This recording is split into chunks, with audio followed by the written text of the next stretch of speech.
Good morning बच्चों। आज हम नेक्स्ट एक्सरसाइज कर रहे हैं, एक्सरसाइज 2D। उसमें वर्ग संख्या और उसके वर्गमूल में अंकों की संख्याओं में संबंध, ये हम करेंगे। तो इसका मतलब क्या हुआ, किसी संख्या के वर्गमूल में अंकों की संख्या कितनी है ये हमें ज्ञात करना है। तो इसके लिए हम उदाहरण पहले समझते हैं। उदाहरण 26, निम्नांकित संख्याओं के वर्गमूल में अंकों की संख्या ज्ञात कीजिए। हमारे पास है अंक संख्या 256। तो 256 तुमने इसमें हमें अंकों की संख्या ज्ञात करनी है सिर्फ। तो इसका हम पूरा वर्गमूल नहीं निकालेंगे, लेकिन जैसे शुरुआत हमने करी थी कि सीधे हाथ की तरफ से हम इसके जोड़े बनाते जाएंगे, तो वो हम करेंगे। अब जैसे 256 है, इसके ऊपर इधर सीधे हाथ की तरफ से यहाँ जोड़ा बनाना शुरू है। एक जोड़ा तो आ गया 56 पे, एक लाइन आ गई, और ये 2 अकेला बच गया, कोई नंबर तो नहीं है, तो इस पे हम इसी पे लाइन खींच देंगे। अब 256 में पड़ी रेखा की संख्या 2 है, एक ये हो गई और एक ये, 2 रेखाएं इसके ऊपर आ गई। ये पड़ी रेखाएं हैं, 2 रेखाएं आ गई, तो इसका मतलब इसके वर्गमूल में अंकों की संख्या 2 है। नेक्स्ट है 1225। तो 1225 इसके ऊपर सीधे हाथ की तरफ से जोड़े बनाने शुरू करें। एक लाइन ये बनाई, दूसरी लाइन ये बना दी। तो इसमें पड़ी रेखाओं की संख्या 2 है, अतः इसके वर्गमूल में अंकों की संख्या 2 है। तीसरा है 14641। अब इसके ऊपर लाइनें खींचेंगे सीधे हाथ की तरफ से, इधर से सीधा शुरू होता है इस तरफ से। तो एक लाइन ये आ गई, एक जोड़ा बन गया, दूसरी लाइन ये आ गई, ये जोड़ा बन गया, तीसरी लाइन ये आ गई, ये 1 सिंगल है। तो पड़ी रेखाओं की संख्या 3 है, अतः इसके वर्गमूल में अंकों की संख्या 3 होगी। एग्जाम्पल भी कॉपी में करना है आप ये वाला। 783225 ये संख्या में दी हुई है, इसमें कितनी है। तो सीधे हाथ की तरफ से जोड़े बनाना शुरू करो। एक जोड़ा ये बन गया, इस पे लाइन खींच दी, दूसरा जोड़ा ये है, इस पे लाइन खींच दी, तीसरा जोड़ा 78 है, इस पे लाइन खींच दी। इसमें पड़ी रेखाओं की संख्या 3 है, 1 2 3, अतः इसके वर्गमूल में अंकों की संख्या 3 होगी। अब इसके बाद एक्सरसाइज 2D। संख्या में दे रखी है 1809025। इसके वर्गमूल में अंकों की संख्या है कितनी। ये 4 ऑप्शन में दिए हुए हैं, तो करते हैं इस क्वेश्चन को। संख्या में दी हुई है 1809025 हमें संख्या दी हुई है। ये हमने संख्या यहाँ पे नोट कर ली, 1809025। अब सीधे हाथ की तरफ से जोड़े बनाना शुरू करो। एक जोड़ा ये बन गया, दूसरा जोड़ा ये बन गया 90 का, तीसरा जोड़ा 80 का बन गया, चौथा 1 अकेला रह गया। अब इसमें कितनी पड़ी लाइनें आ रही हैं, 1 2 3 4। अब ये क्वेश्चन जो है इसमें 4 आंसर वाला है, तो इसको हम पूरा नहीं लिखेंगे। बस अब हमने देख लिया ये 4 लाइनें आ रही हैं, तो इसका थर्ड पार्ट है 4। 4 लाइनें आ रही हैं तो 4, और ये इस पे हम टिक मार देंगे, इसको पूरा हम नहीं लिखेंगे। सेकंड है 100 से 999 तक की प्रत्येक संख्या के वर्ग के वर्गमूल में अंकों की संख्या है। ये 4 ऑप्शन दिए हुए हैं, 2 4 5 3।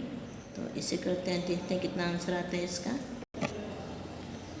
100 से 999 तक का वर्ग करोगे और फिर वर्गमूल करोगे, तो हमारा ये 1 2 3 अंकों की संख्या, ये भी 3 अंकों की है, तो इसका आंसर 3 अंकों की संख्या ही आएगा। इसका वर्ग करोगे, उसका अंडर रूट करोगे, मतलब यही संख्या जो हम संख्या लेके चलेंगे।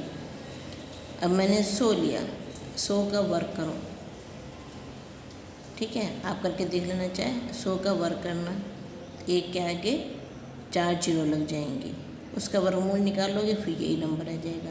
तो वर्ग से वर्गमूल कैंसिल हो जाएगा। एक तरह से ये समझो कि वर्ग और वर्गमूल दोनों आपस में कट जाएंगे, जो संख्या यहाँ पे हम लेंगे वो ही संख्या हमारा आंसर होगी, वो 3 अंकों की होगी, तो इसलिए इसका 3 ये आंसर आ जाएगा। अब जो ऑप्शन वाले आंसर होते हैं जिनमें 4 आंसर दिए होते हैं, उनमें हम सीधा आंसर समझा, मैंने तुम्हें दिया है उसमें फिर सीधा आंसर लिख दिया करते हैं कि सेकंड का 4th पार्ट 3, ये इसका आंसर हो जाएगा। इसके आगे आप टिक लगा दोगे। थर्ड है, एक 7 अंकों की संख्या के वर्गमूल में अंकों की संख्या है। 7 अंकों की संख्या, इसमें हम 7 अंकों वाला कोई भी नंबर अपनी तरफ से रफ में लिख लेंगे। तो इसे मैं रफ में यहाँ नंबर लिख रही हूँ, 7 अंकों की लिखनी है मुझे। तो 1 1 1 1 1 1 1 1 2 3 4 5 6 7 हो गए। अब इन तरफ से जो मर्जी संख्या लिख लो। तो मैंने ऐसे लिख दी रफली कि 7 अंकों की संख्या 1 2 3 4 5 6 7। अब जोड़े बनाना शुरू करते हैं। एक ये जोड़ा बन गया, एक ये जोड़ा बन गया, एक ये बन गया और एक सिंगल लाइन ये आ गई। तो कितनी लाइनें आई पड़ी? 4 पड़ी लाइनें हैं इसमें, 1 2 3 4 इसमें पड़ी लाइनें हैं।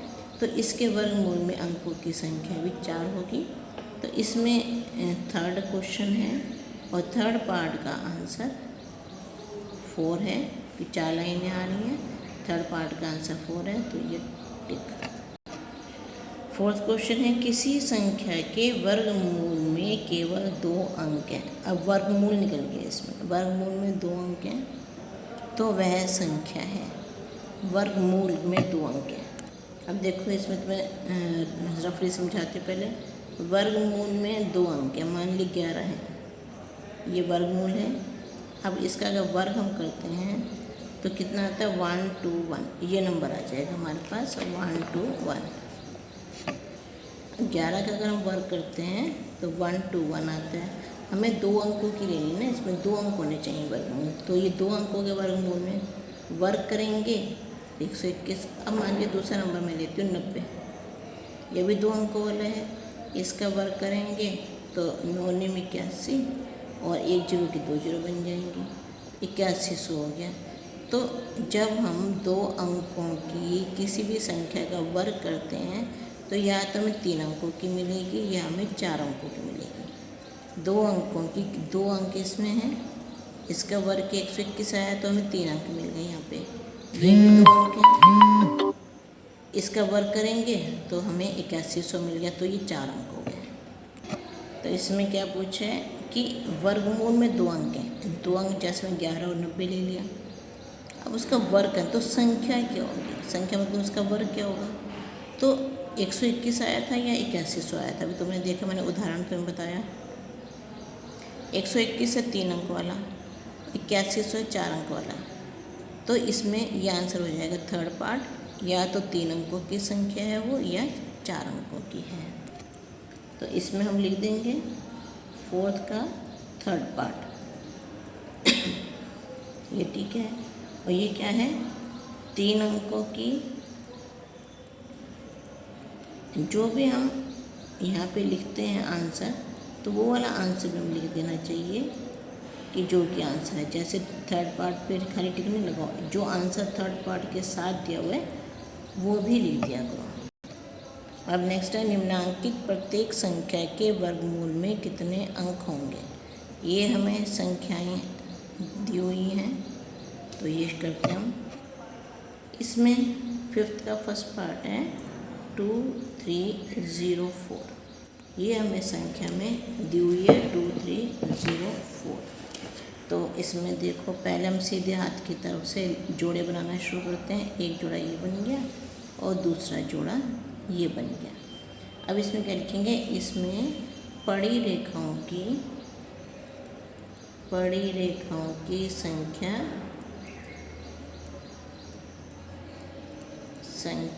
2 है, ठीक है। पड़ी रेखाओं की संख्या 2 है, अतः इसके वर्गमूल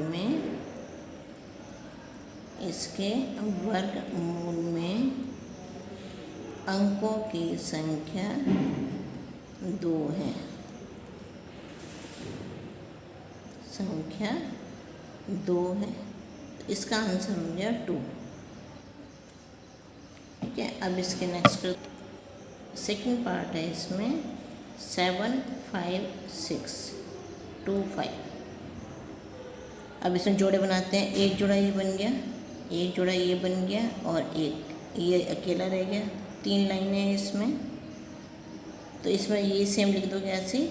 इसमें पड़ी रेखाओं की संख्या 3 है, अतः इसके वर्गमूल में अंकों की संख्या 3 है। जो मैंने ऊपर लिखा है वही नीचे लिखा जाएगा। अब संख्या हमारी 3 हो जाएगी। ये अपने आप करना, आपका होमवर्क है ये।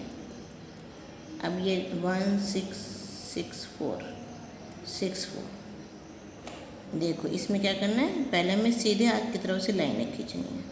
एक लाइन ये हो गई, एक लाइन ये हो गई, एक लाइन ये हो गई। 3 लाइनें आ गई, जोड़े जोड़े बन गए, 3 जोड़े बन गए। तो इसमें आप क्या लिखोगे, इसमें पड़ी रेखाओं की संख्या 3 है। जैसे मैंने ऊपर क्वेश्चन में लिख के बताया था कि पड़ी रेखाओं की संख्या लिख देनी है और इसके वर्गमूल में अंकों की संख्या लिख देनी है। अब इसमें क्या लिखोगे, इसमें पड़ी रेखाओं की संख्या 3 है, ये 3 है ना संख्या, अतः इसके वर्गमूल में अंकों की संख्या 3 है। ये भी आपका होमवर्क है, अपने आप ये इसके आगे की लाइनें खुद लिखोगे आप। फिर अगला बता रही हूँ 3 2 9 0 1 6 9 6। ठीक है, अब जोड़े बनाते हैं। एक जोड़ा ये बन गया, एक जोड़ा ये बन गया, एक जोड़ा ये बन गया और एक जोड़ा ये बन गया। पड़ी लाइनें कितनी आ रही हैं, 4। तो यहाँ पे आप लिख दोगे इसमें पड़ी रेखाओं की संख्या 4 है, अतः इसके